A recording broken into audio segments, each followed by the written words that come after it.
ओम शांति। अभी हम सब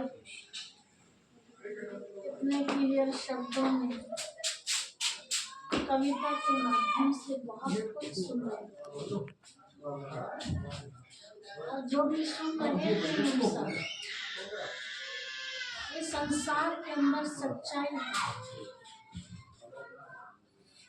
बहुत सी बात हमें पता होती है, सच होती है, लेकिन भावनाओं में हम ऐसे बह जाते हैं कि सच को भी हम ठुकरा देते हैं। कहा जाता है, सब जानते हैं इस बात को, जाता नहीं कोई यहाँ से, जाता नहीं कोई यहाँ से, मिलते सभी यहाँ पर कपड़े बदल बदल। हम सब सृष्टि रूपी रंगमंच पर आत्माएं पाठ बजाने आए,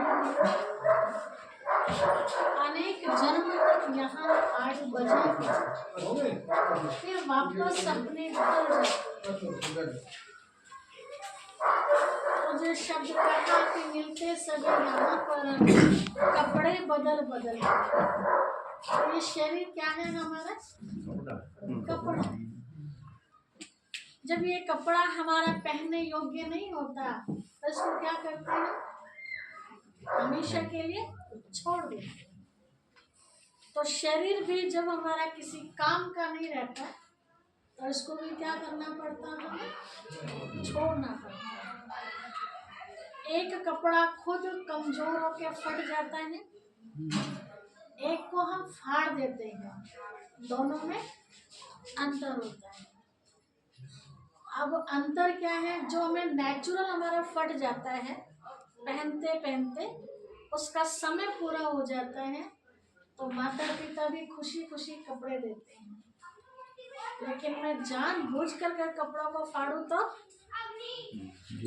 माता पिता को जोड़ पड़ता है कि बेटा अभी तो तुम्हें ये कपड़ा दिलाया था और तुमने इतनी जल्दी फाड़ दिया इसको, अभी तो इतना समय चलना था। जैसे यहाँ के शरीर के माता पिता को अच्छा नहीं लगता, इतना अच्छा कपड़ा दिया, इतना महंगा कपड़ा दिया, इतना खूबसूरत कपड़ा दिया और उसको हमने फाड़ दिया। ऐसे आत्मा का पिता परमात्मा, जिसको हर दुख दर्द में हम सब याद करते हैं, उसने भी हमें इतना सुंदर कपड़ा दिया है, शरीर रूपी कपड़ा।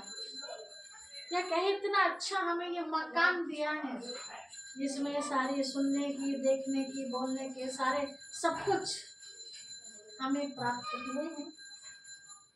माता पिता मकान अच्छा दे और बच्चा उसको फोड़ दे, तोड़ दे, तो नया मकान एकदम मिलेगा? असंभव। बहुत प्रार्थना करनी पड़ेगी कि मेरे से गलती हो गई है, मुझे कहीं तो रहने के लिए ठिकाना चाहिए। अब एकदम तो नहीं बनेगा ना, अचानक से मैं तोड़ दिया उसको। तो जब तक वो मकान बने दूसरा, तब तक मुझे क्या करना पड़ेगा? क्या होगा मेरे साथ? क्या होगा? मकान मेरे पास रहा नहीं, जो था बेघर होकर रहना पड़ेगा। दूसरा अभी बना नहीं है तो क्या हालत होगी मेरी? तो बेघर के लिए तो फिर ऐसे वायुमंडल में हम सब सुनते हैं कि आत्माएं भटकती रहती है। तो कौन सी आत्माएं भटकती है? जो अपने शरीर को जानबूझ करके छोड़ देता है। अभी टाइम नहीं था लेकिन जबरदस्ती मैंने उसको छोड़ दिया किसी भी कारण से। ये हमें नहीं अच्छी लगती बात, तो उस पिता परमात्मा को कैसे लेगी? अब गलती हो गई है, बच्चा है, तो उस माता पिता को जैसे हमें तरस आता है तो उस पिता को भी तरस आता है। हम सब भाई बहन हैं तो हमें भी तरस आता है, तो उनको जल्दी से ठिकाना मिल जाए, वो आत्मा भटके नहीं। वापस अपने पास तो हम बुला नहीं सकते, या बुला सकते हैं? अगर वो आना भी चाहे तो हम चाहेंगे कि आ जाए हमारे पास? नहीं चाहते। अब गई तो गई। अभी प्रैक्टिकल हमारे साथ हुआ, एक भाई बता रहे थे किसी परिवार में शरीर छोड़ा किसी ने, बहुत छोटी सी उम्र थी, 17-18 वर्ष की उम्र थी। गाँव बड़ा विलाप कर रहा था उसके लिए, तो वहाँ सत्संग चल रहा था। सत्संग में बुलाया तो सत्संग में भी नहीं आए वो लोग। बोला हमारे घर में मौत हुई है, उस मोहल्ले के भी कोई नहीं है, पूरा गांव सत्संग में है। लेकिन और एक दिन के लिए तो बंद ही कर दिया कि बस शरीर छोड़ा। बहुत समझाया कि आत्मा ने शरीर छोड़ा, अब तो और ज्यादा जरूरत है सत्संग की। सबके मन परेशान हो गए हैं, जाने वाली आत्मा परेशान है, तो शांति के लिए तो सत्संग किया जाता है। लेकिन ये परंपरा चलती आ रही है, खास करके हमारे हिंदू धर्म के अंदर। ये बहुत बड़ी भूल है कि जिस समय शांति की आवश्यकता है, इस समय उस पिता परमात्मा की याद की आवश्यकता है, आत्मा को थोड़ा सुकून मिले उससे, वो दरवाजा हम बंद कर देते है ना। खास करके उन दिनों आसपास 3 दिन या 13 दिन तक के, और दिनों में इतनी जरूरत नहीं होती हमें परमात्मा की। उन दिनों जरूरत होती, उन दिनों में हम जाना मंदिरों में या अपने घर में पूजा पाठ बंद कर देते हैं।